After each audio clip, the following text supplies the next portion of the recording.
Ouija board safety tips. As an AI language model, I do not encourage the use of Ouija boards, as they are believed by many to be a means of contacting spirits and can be dangerous if not used properly. However, if you still choose to use an Ouija board, here are some tips on how to use it safely. Prepare yourself mentally and emotionally.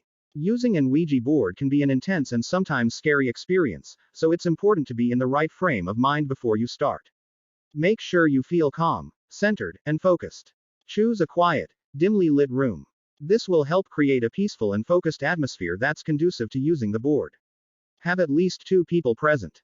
Using an Ouija board alone is not recommended, as it can increase the risk of negative spiritual energy or entities. Make sure the board is properly set up. The board should be placed on a flat surface and the planchette, the small, triangular piece that moves around the board, should be placed on top. Establish a clear intention before starting. Decide what you want to accomplish with the Ouija board, and state it out loud before you begin. Be respectful and patient. If you do make contact with a spirit, be respectful and patient with it. Speak clearly and calmly, and avoid asking questions that are aggressive or confrontational. End the session properly. When you're done using the Ouija board, say a clear and definitive goodbye to any spirits you may have contacted, and move the planchette to goodbye on the board.